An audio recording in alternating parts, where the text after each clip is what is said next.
వస్తామమ్మా. సరే నేను వస్తానుండు. పద.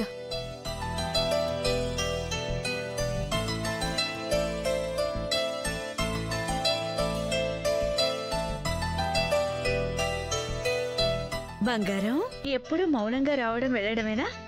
ఈసారి మాత్రం మాటలతో రావాలి, సరేనా?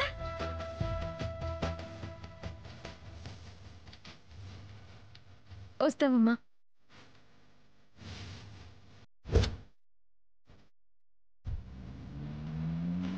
బాయ్.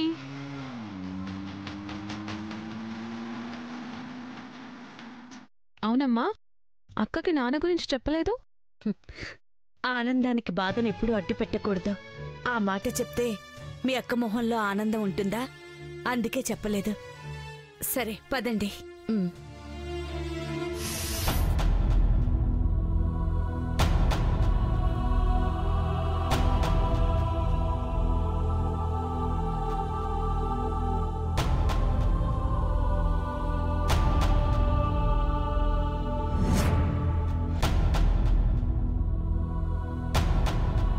ఈ కేసులో ఇంత కాంప్లికేషన్ ఉంటుందని రిపోర్ట్స్ చూసేదాకా తెలియలేదు.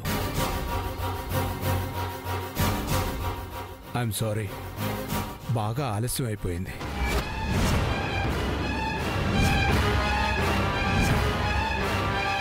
కొంచెం ఎర్లీగా రియాక్ట్ అయి ఉంటే బాగుండేది. వోకల్ కార్డ్స్ పూర్తిగా దెబ్బతిన్నాయి. సో ట్రీట్మెంట్ చేసినా ప్రయోజనం లేదు.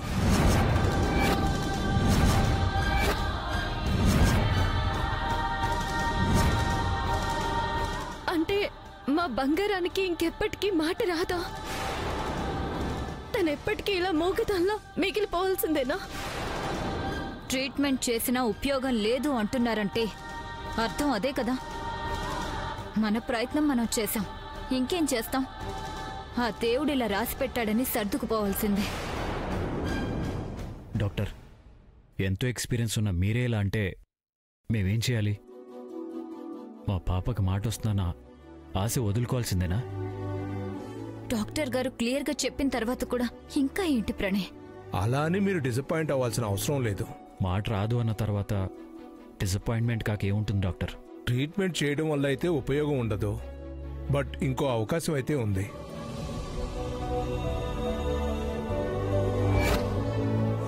ఏంటి డాక్టర్ అది? ఎంత ఖర్చైనా పర్వాలేదు, మా పాపకు మాట వస్తే చాలు. అది ఖర్చుతో కూడుకున్నది కాదు, రిస్క్తో కూడుకున్నది.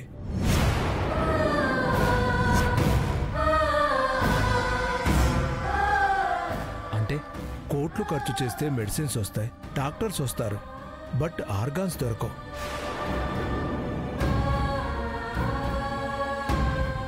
వోకల్ కార్డ్స్ దెబ్బతిని పూర్తిగా మోగవారిగా మిగిలిపోతున్న పేషెంట్స్ను చూసి కొంతమంది సీనియర్ డాక్టర్స్ రకరకాల ప్రయోగాలు చేసి 2015లో first time vocal cords transplantation చేసి సక్సెస్ అయ్యారు. అవునా డాక్టర్? ఎస్. ఆ ఆపరేషన్ చేసిన డాక్టర్లలో నేను ఒకణ్ణి. సో నేను కాన్ఫిడెంట్గా చెప్పగలను, ఎవరైనా వోకల్ కార్డ్స్ డొనేట్ చేయగలిగితే పాపకు ట్రాన్స్ప్లాంటేషన్ చేసి మాట తెప్పించొచ్చు.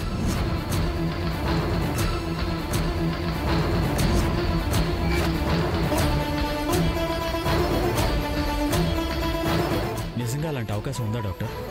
ఉంది, బట్ ఎవరు donate చేస్తారనేదే problem.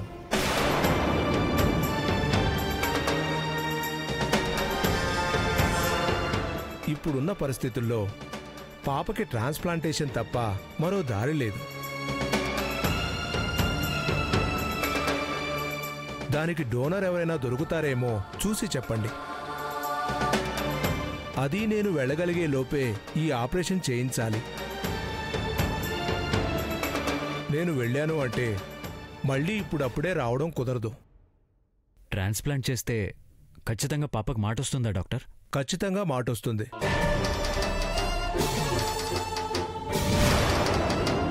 But vocal కార్డ్స్ని donate చేసే డోనర్ దొరకడం అంత ఈజీ కాదు mister Pranay.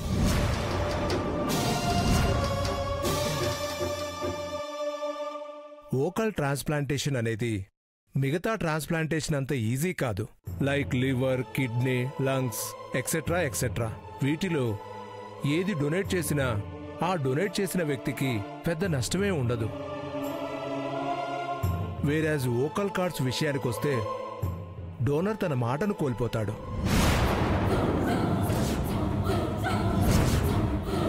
He will not be able to make any kind of sound. ఒక రకంగా చెప్పాలంటే వాళ్ళ మాటనే కాదు, వాళ్ళ జీవితాన్నే త్యాగం చేసినట్టు.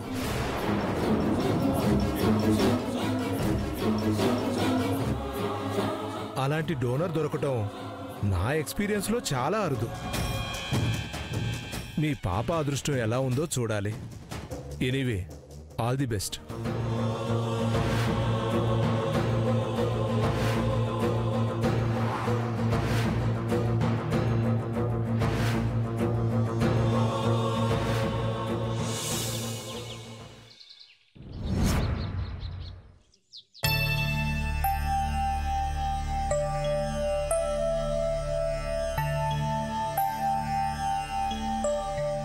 గబగబా మాట్లాడుతూ తిరగాల్సిన వయసులో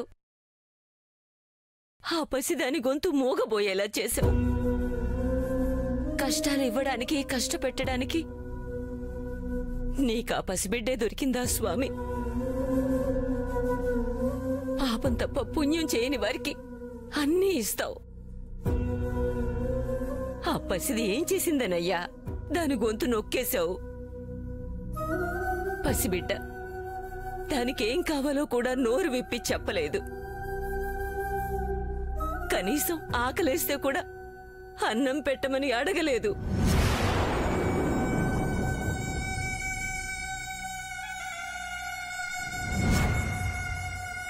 ఆ బంగారు బొమ్మకి ఈ ఒక్క లోపం మాత్రం ఎందుకు చెప్పు? ఆశ పెట్టేది నువ్వే, కష్టపెట్టేది నువ్వే. మేమంతా కూడా మా బంగారం మాట వినే అదృష్టం ఉంది అన్నారు. ఎలాగైనా దానికి మాటివ్వు స్వామి. ఆ డాక్టర్ కడుపులో చొరపడి మాకు మా బంగారం మాట వినే అదృష్టాన్నివ్వు స్వామి. దానికి మాటిచ్చి నువ్వున్నావని నిరూపించుకో స్వామి. నిజంగానే నువ్వుంటే దాని మాటల్లో నువ్వు కనిపించాలి, నువ్వు వినిపించాలి. అమ్మో, దానికి మాటొస్తే ఇంకేమైనా ఉందా? మా చరిత్రలు మొత్తం బయటకొస్తాయి. నా గురించి అంతా చెప్పేస్తుంది. అదే జరిగితే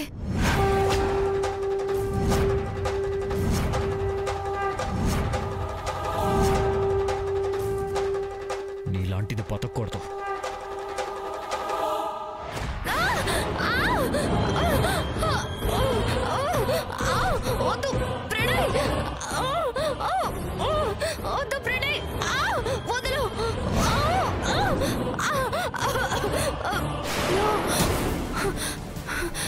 నా గురించి నిజం తెలిస్తే జరిగేది ఇదే.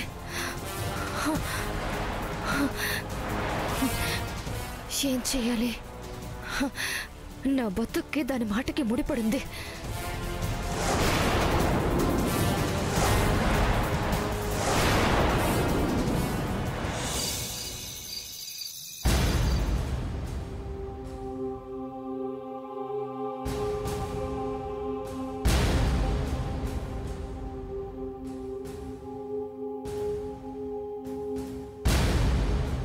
మీరు బాగా చదువుకోండమ్మా. చదువుకుంటామమ్మా. చదవడం అంటే క్లాసులు దాటడం కాదు. మీ చదువుకి స్కూల్ మొత్తం మిమ్మల్ని చూడాలి. అంత బాగా చదువుకునే అవకాశం ఈ ఇంట్లో ఎవరిస్తున్నారమ్మా? కష్టపడకుండా కాగితంతో తయారు చేస్తే అది కత్తవుతుందా? ఎలా అవుతుంది? కొలివిలో రగిలి సమ్మెట దెబ్బలు తిని ఆకురాయి మీద అరిగితేనే అది కత్తవుతుంది. కష్టాల గురించి ఆలోచిస్తే మీరెదగలేరు. మీ ఆకలి మంటల్లో రగిలి మీ నాన్న మాటల్ని సమ్మెట దెబ్బల్లా తీసుకొని ఎదిగితేనే మీరు గొప్ప స్థాయిలో ఉంటారు.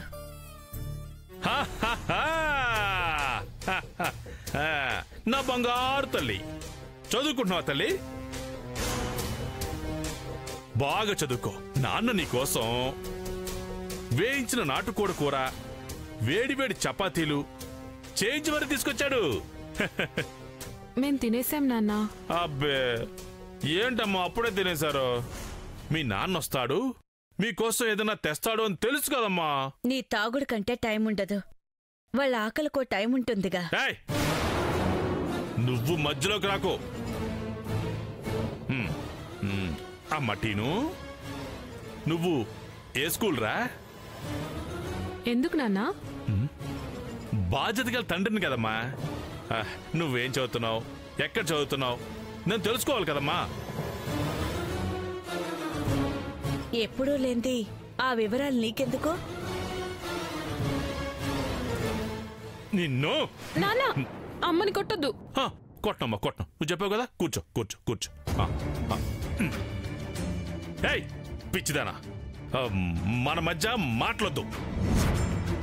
నాకు ఇంటికి ఏదైనా సంబంధం ఉంది అంటే అది కేవలం నా బంగారు తల్లితో మాత్రమే. మేము మాట్లాడుకుంటాం. ఏంటయ్యా మీరు మాట్లాడుకునేది? 100 ఉంటాయి, నీకనవసరం. నా కూతుర్ని బంగారు పల్లకిలో ఊరేగించాలి. ఎగ్జాంపుల్ చూపించమంటావా? చూపిస్తానుండు. ఇదిగో ఇలా ఇలా, ఇదిగో ఈ డబ్బులతో ఇలా ఇలా ఇలా సన్మానాలు చేయాలి.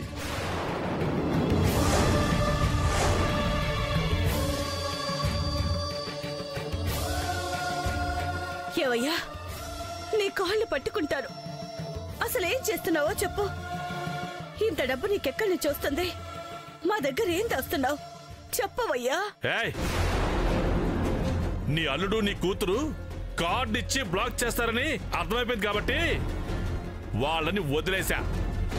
నా కష్టాలు నేను పడుతున్నాను, సంపాదిస్తున్నాను, అనుభవించండి. ఇదిగో కావాలంటే ఆ డబ్బుల్లోంచి 4 నోట్లు తీసుకుని నీకు కావాల్సింది కొనుక్కో. చిచ్చి, ఇలాంటి పాపిష్టి సొమ్ము నాకు అవసరం లేదు. అయితే నీ చావు నువ్వు చావు పో.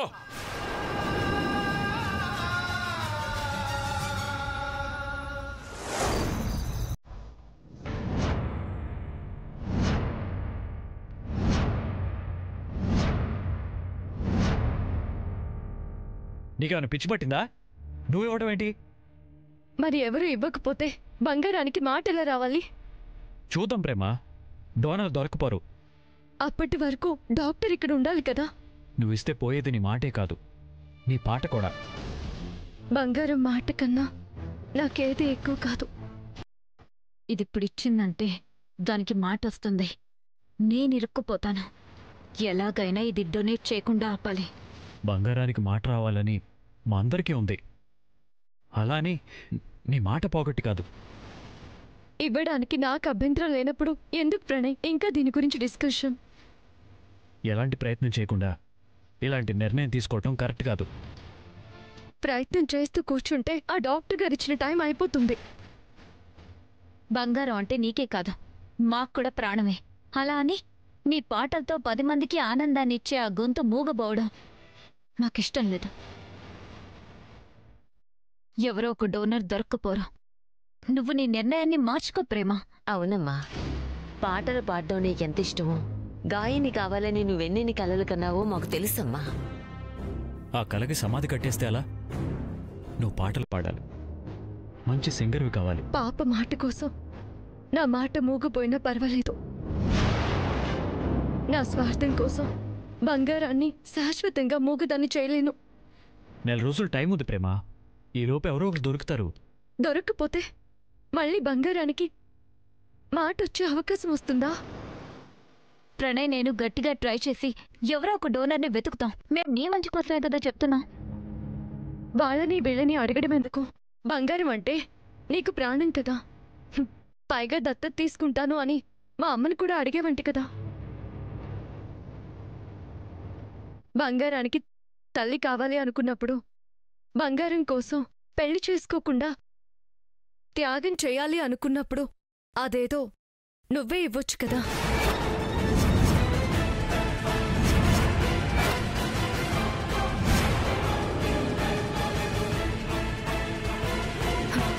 నీ ఫోటో పెట్టుకొని రోజు పూజ చేసుకుంటాను. మాట్లాడవేంటి శివాగ్ని? అందరూ నీలాగే ఆలోచిస్తారు.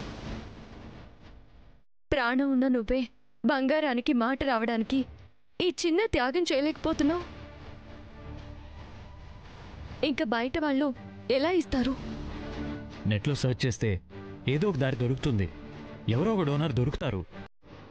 హాస్పిటల్ నుంచి వచ్చినప్పటి నుంచి మనం అదే పనిలో ఉన్నాము. ఎవరైనా ముందుకొచ్చారా? ఆ పసిదాని కోసం నా మాట పోయినా పర్వాలేదు అనుకుంటే నా వయసు వాళ్ళది, పనికిరాదు అన్నారుగా. అదే నేను చెప్పేది. ఇవ్వాలనుకున్న వాళ్ళు పనికిరారు, ఇవ్వగలిగిన వాళ్ళు ఇవ్వరు, బయట వాళ్ళు దొరకరు. ఇంకా బంగారానికి మాటలు వచ్చేదిలా? డాక్టర్ గారు ఫారెన్ వెళ్ళిపోవడానికి ఎక్కువ టైం లేదు. ఎవరినో నమ్మి నేను టైం వేస్ట్ చేయలేను. నాకు కావాల్సింది బంగారానికి మాట రావడం. దానికోసం నా ప్రాణమైనా ఇస్తాను. ఎందుకు నీకు ఈ మొండితనం? బంగారం గుండెల్లో బాధుంది. నోరు తెరిచి ఎన్నో చెప్పాలనుకుంటుంది. అవి మాట రూపంలో బయటకు రావాలి అంటే నేను ఈ త్యాగం చేయక తప్పదు. ప్రేమ, వద్దు ప్రణయ్, ఈ విషయంలో నేను ఎవరి మాట వినను. బంగారానికి మాట రావడానికి నేను నా మాటనిచ్చేస్తాను. ఇందులో ఎలాంటి మార్పు లేదు.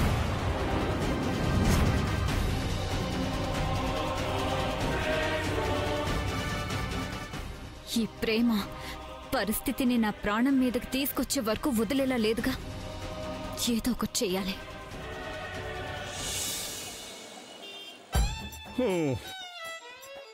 ఏందో ఏంటో ఏమీ అర్థం కావట్లేదు.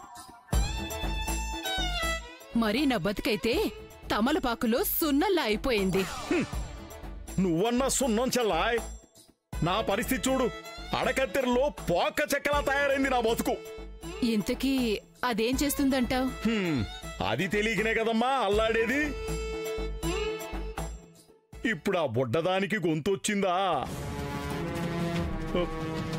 చెల్లెమ్మా, నీకు ఏ అప్పడాల మిషన్ దగ్గరో లేక కుట్టు మిషన్ దగ్గరో పడేస్తారు.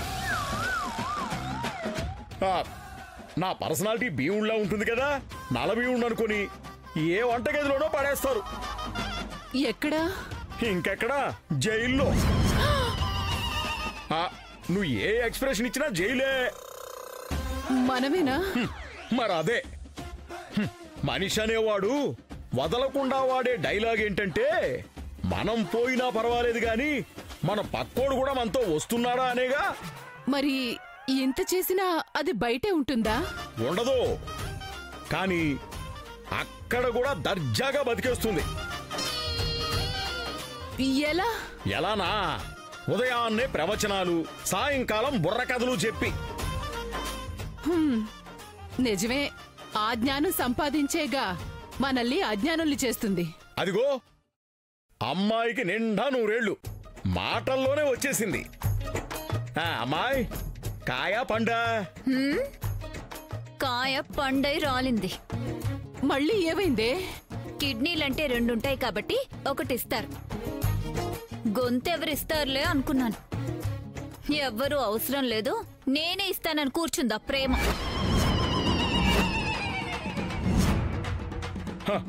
అయిందా? అది కూడా అయిపోయిందా? చెప్పాను కదా చెల్లెమ్మా, నీకు కుట్టు మిషను, నాకేమో వంటగది గ్యారంటీ. ఏంటది? ఏ లేదులే అమ్మా. జైలుకెళ్తే మాకు ఏ పనులు అప్పచెప్తారా అని ఓ క్లారిటీకి వచ్చాం అంతే. అది ఇలాంటి నిర్ణయం తీసుకుంటుందని నేను అస్సలు అనుకోలేదు. అర్థం అయిపోయిందిలే అమ్మా. జాతకాలు కూడా చూసుకునే పనిలే. ఆ ప్రేమ ఏదనుకుంటే అది చేసి తీరుతుంది. ఇప్పుడు ఇది కూడా చేసి తీరుతుంది. మావయ్య ఆ, శివాగ్ని అరుస్తావేంటే? భవిష్యత్తు కళ్ళ కట్టినట్టు కనిపిస్తుంటే ఇప్పుడు అది గొంతేస్తే మన భవిష్యత్ అదేగా. ఇదిగో శివమ్మా, బయట ఉంటే బత్తాయిలు అమ్ముకోనైనా బతకొచ్చు, లోపలికి మాత్రం పోకుండా చూడతానులే. పోతే అందరం పోతాం, ఆ విషయం నాకు తెలుసు. కాస్త ఆలోచించనివ్వండి.